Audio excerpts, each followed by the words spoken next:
3:34 on a Monday, and our busy day continues here with a conversation with the president of the Erie County Community College of Pennsylvania, Dr. Christopher Gray. Welcome, sir. Appreciate you being on. Hey, happy to be back on this beautiful fall day.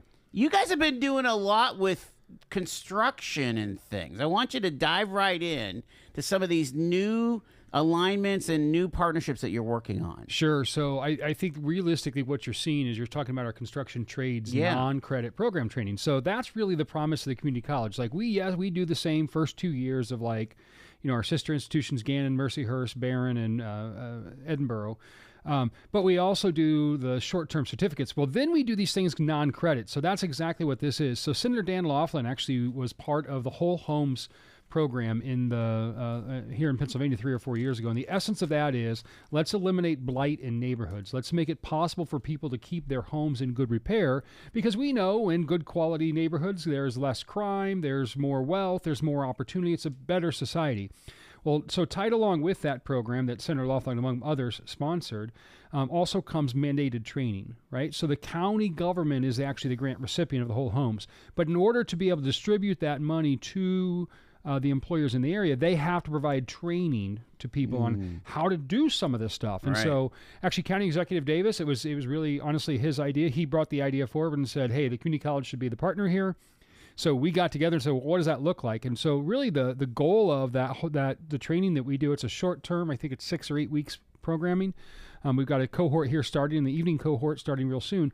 We're going to take people from absolutely knowing nothing about construction to get them the really basic skills. And then we actually, in all that training at the end day, they're actually meeting with local employers. Oh, wow. Yeah, okay. So our first cohort, kids from all walks of life. We had some that... we had one that was recently incarcerated and was trying to re-enter the workforce. We had another one who was underemployed. He was working retail, but the hours were tough, and so he was looking for something where he could get a career. But he just didn't know anything about anything in the construction. So I mean, we're teaching like really base level skills there. Yeah. Like here's what basic safety equipment looks like. Here's how to read a tape measure. We're to give them the OSHA 10 certificate, and what that is like it means the base level how to be safe on a workforce. So we're not trying, like everyone's like, oh, well, why are we doing that? We've got the unions. No. By the time you apply to a union, you already know that craft fairly well. Right. You hone it in a union. We're saying, how do we take somebody straight off the street, literally, and say, let's get you basic skills so you can go to one of our many contractors locally who's looking for a laborer to go carry the shingles up the ladder, right? Go clean up that job site.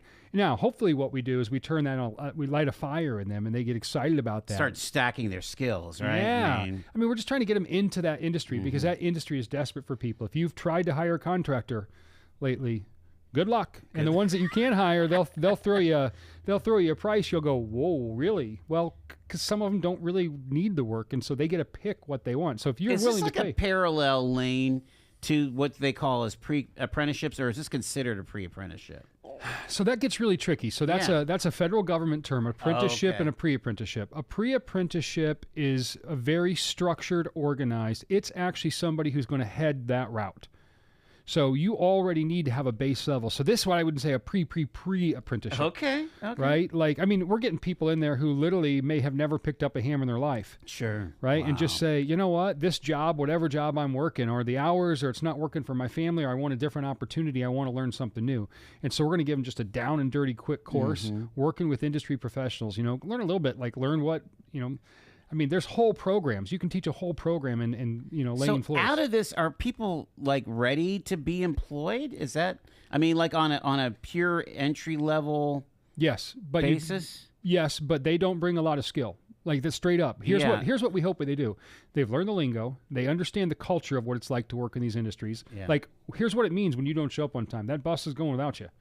Right? That job site, they're on their way to the job site. You can't just call off, right? Because when you call off, it delays the effect of all it does, right? When they say go grab, they get base level tools here. So carpentry, base level electrical. They did some really quick drywall patching. We're just trying to introduce the terminology to them so they're a little bit better than someone coming off the street. Yeah. So, but they're not prepared. Like I wouldn't tell these employers, no, they're good. You can put them right on a job by themselves. That's not the purpose. They should be laborers working under somebody so they can continue to hone that craft and skill, and then find where their passion is. They may say, no, I want to be a mason. They may do that, or they may, I don't know, maybe a rough frame or whatever. Wherever they go with that. So this is. When we originally learned the promise of the community college, it is this kind of flexibility to say, hey, here's this new program coming down from Harrisburg. How do we react to it and take advantage of it? Yeah, and do it quickly, right? Like that's one of the things community college need to do. We don't have time to go build this curriculum and do all this stuff. We needed to respond to this pretty quickly, because if we couldn't offer this training, Erie County wouldn't be able to hold on to those dollars.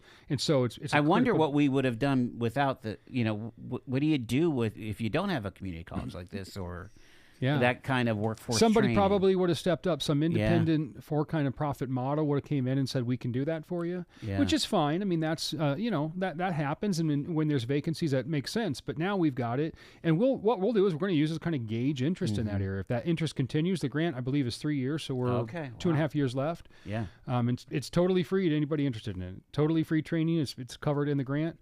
At the end of that, we're going to look at that, because as we grow as an institution, we may add programming in each of these areas, right? We could end up with, an architectural construction technology degree, which is basically residential-based construction. We teach you the basics of everything so you can actually work in that.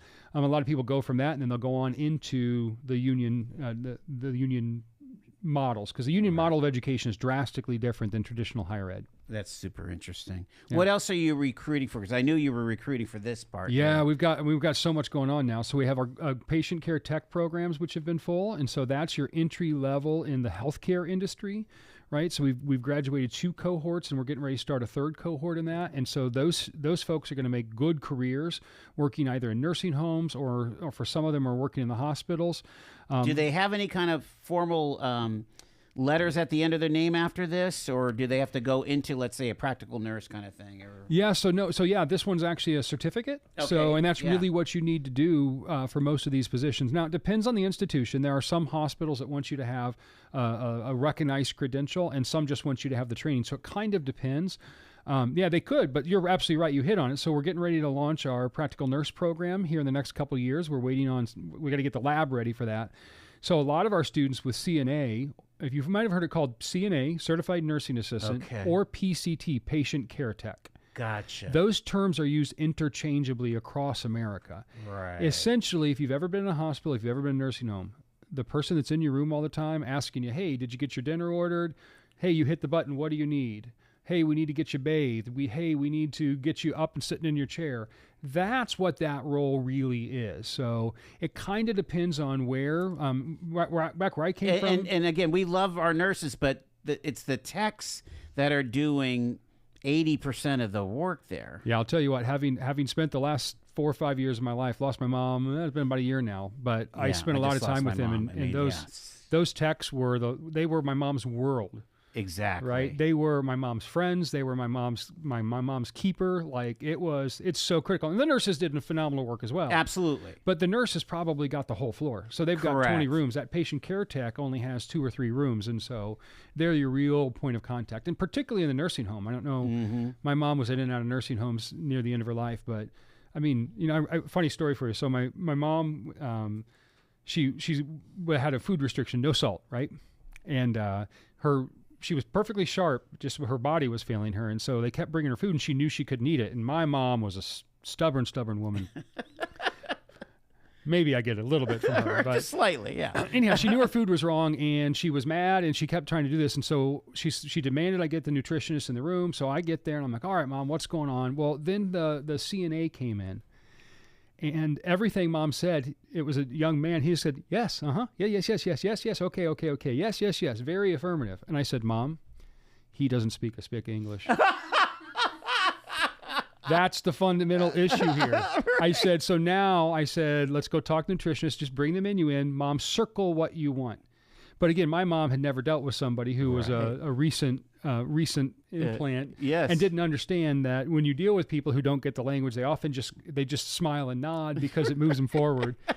And so it was actually great. We were able to That's give that amazing. feedback to the nursing home, and they immediately got them, did some sort of intervention, because all of a sudden the communication got much better. But it was so critical. Well, and that's a great segue, because community college is available for everybody in Erie County. Are you seeing more interest by new Americans for your cohort? The diversity on our campus is phenomenal.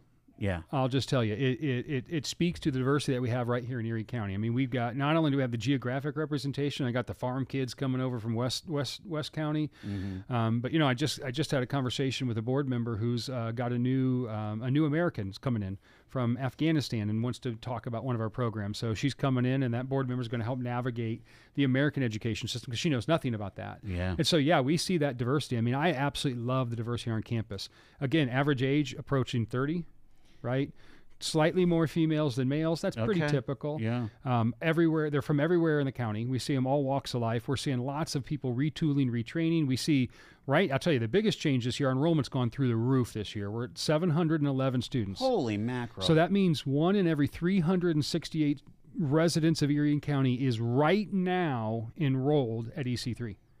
So that means somebody in your neighborhood, somebody from your church, somebody you work with is an EC3 student. And so I think that number is just going to continue to go through the roof, because, you went there. What was that experience like? And I mean, listen to our graduates. They'll tell you. We've taught them confidence. We've given them hope, right? Can I go down a rabbit trail with you for a second? Because, I mean, you're an amazing. We've got Dr. Christopher Gray from EC3.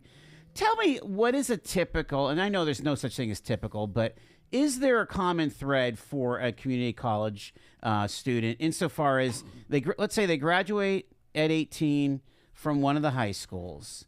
What is coming next to the point that they finally decide, hey, I better get some new skills, or I want to make a direction change? Yeah, so that's a fascinating question. I'd love, actually, if you're ever wanting to do a doctorate in community college research, that'd be a great way to begin that conversation. And probably there's some data out there, but I think it's all anecdotal at this point. Yeah. I'll tell you my experience. I would guess if you come on our campus Monday through Friday during the day, we look like most other college campuses. A young student body. Many of them are fresh out of high school. Some of them, one of our students, I had a pizza with the president. I was interested, curious, talking to him, and I asked something, blah, blah, blah, and he's like, oh, no, I don't drive yet. And I was like, what do you mean you don't drive? He was homeschooled. Oh, wow. So he was using this to supplement his homeschooling. I thought, okay, that's cool, right? So, I mean, we get everything. So I would guess maybe a third of our students would be your traditional college-age students. And those students 18 to 22 tend to go full-time, right?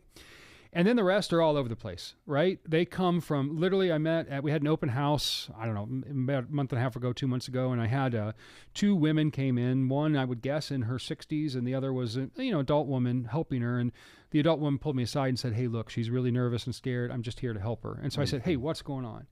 And essentially what it was is she was working in behavioral health. And she had no formal education or training in this, and she was feeling like she wasn't getting supported from her organization, so she wanted to learn more. Okay. And so I was able to say, well, let's talk that through. What do you want out of this, right? Are you just want to learn? Are you wanting to improve your career? She goes, well, right now I just need to learn, but I know that in order to be my boss, who she was frustrated with, she needed an associate's degree. Sure. And so here's a woman that I would guess up, in her 50s or 60s, and she's saying, I want to make my community better. So she was learning herself. Again, we know nationwide the data, 8% of all community college graduates right now already hold a 4-year degree.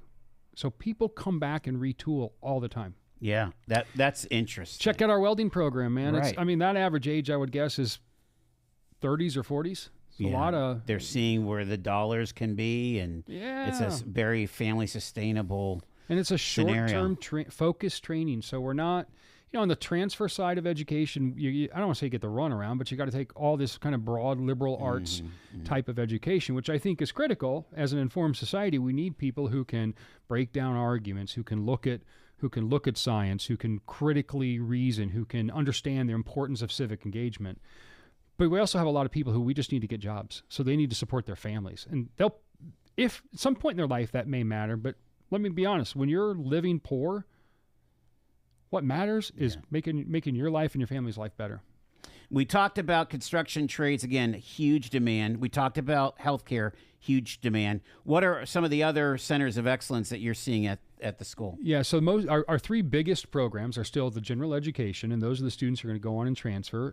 Let me brag a little bit. So we follow what's called first-time, full-time cohort. So it's a metric by which all colleges across the U.S. track how well does a student who planned on going full-time, and they're a first-time college student, how well do they graduate? And for us, first time in the family, right? Nope. So first time they've gone to college. Sorry. First time they've gone to college. Got it. So that kid who went to college at 18, they're coming back to me at 30. They don't count. They're not a first time. They're a full time, but they're not a first time full time. Okay. All right. So we track that metric. You know, people will badmouth community colleges, say, "Oh my gosh, they only graduate 20%." That's absolutely true, because when you account for the woman who came in and just took a psychology course to do better in her behavioral program, or you take into account the person who was sent from their employer just to learn how to weld MIG or TIG or whatever that is, right? They're not going to graduate. Yeah, sure. Or when you account for the student who went off this fall and didn't fit at where they thought they were going to spend the next 4 years of life. So they came back and they're just taking a class or two so they don't get behind while they look for their next residential college home. All of those count against us. So the national average is 21%. Our very first graduating class, 33%. Wow. Now, that's a small sample size, and I don't have longitudinal data, but every one of our KPIs shows that we are outperforming colleges, because when you build it different, and you don't build it for all the baloney and try to recreate what everyone's done, and you focus on students, and you focus on that fact that students have barriers, and we're going to help overcome those, students succeed. Yeah. So you're in this enviable position in your cohort, in the community college president cohort, that you are starting from scratch. And so a lot, like you say, the baloney from the legacies of other community colleges, you're not burdened from what was. If we can maintain the standard of excellence that we've created, and I truly believe we will, as long as we continue to stay focused on what we call the EC3 edge, start with the student in mind, don't allow any barriers. Yeah. Right? If we can keep that in focus, I think people are going to write about the work of this community college for generations to come. I think they're going to say, so I'm going to get nerdy on you here, but our KPIs in my industry. So we look at enrollment, of course. Enrollment's through the roof. We're up 180%. That's not always sustainable. A lot of that is because it's free tuition for Erie County residents. We certainly recognize that's perhaps the biggest factor. But we also look at retention. So did they come back? If they started in the fall, did they come back in spring? If they start in the fall, did they come back the next fall? Right? We look at graduation rates of first-time, full-time cohorts. We look at course success, right? How many students get an A, B, or C? So that means they didn't fail it or drop the course. Yep. Right? That's an important metric. There's no doubt. And we are outperforming or in the top quarter, if not top 10 percentile across the nation of community colleges. Wow. In every one of those right now. Again, I've only got 2, depending on the metric. I don't have a ton of points there, because we just started. We've only been here 3 years. Yep. We're 3 years, 1 month, and 4 days old, right? But it's just been phenomenal, and it's such an honor to get to be a part of that, man. So talk about as you are going to try to get your middle states. Where is that in the life cycle right now? So the accreditation. Let's talk in 1 month. They have a meeting scheduled November 19th or 21st, at which the Middle States Commission on Higher Education will take an official vote. And I fully expect, actually know they will, because I've seen the draft of the report, because I have to fact check it. We will become at that point a candidate for accreditation. So they've done their They've been here. visit. They've been done. We have breezed through every one of it. Wow. They've been they give us a lot of feedback. They give us, so when they do the report, they can do things. Here's requirements that you need to do to become in. And if you get those, that means you may not quite be ready. Here's recommendations, which means you might want to consider doing this. You don't have to. And then they give a lot of collegial advice, which means, hey, we're other college folks. Almost all of the feedback we got was collegial advice, and some of it was really good. Yeah. Some of it was stuff that we were aware of. So we just added a new position, Director of Planning, Research, and Development, because we need to beef up our data and our data reporting. But it wasn't a focus in year 1 or 2. Well, now it's a focus. So we just added that. They called us on that. That was great advice. They caught some things we didn't see. They said, hey, we had a typo somewhere on the website. And they're like, you got to fix that. Well, that was fixed in 2 minutes. Thank you for bringing that to our attention. But yeah, so that will be that. And that vote is critical because at that point, now every credit from that forward, when we finalize accreditation, it's still 2 or 3, 5, 6 year process. Okay. But it goes back to that date. So at that point, we now have an official relationship with Middle States, which means Department of Education, here I come. Yes. I'm going to go get our students the right to apply for federal Title IV funds and for FIA, which is the Pennsylvania Higher Education Funds. Mm-hmm. At that point, we can bring that money back into Erie County and make sure our students have access. That's important. Yeah. So it's huge, like just a little over a month. So we will be celebrating. Open houses or big events coming up? Yeah, we've got classes start next Monday, so we've still time. If you want to be that 712th, 13th, 14th, 15th, honestly, we could be 720, 730. Wow. It's still growing. So, yeah, there's still plenty of time for classes. You can check out the website, stop by. We're happy to help you. I think we finished up all the open houses for now. But you know what? Our model is one-on-one. I want to talk to you and find out what you need and where we fit. If we fit. If we don't, we'll help you connect you to the right community resource that may be a better fit. Dr. Christopher Gray, the EC3, thank you so much for taking the time. Glad to be here. Appreciate Thanks. It is 5 minutes in front of 4.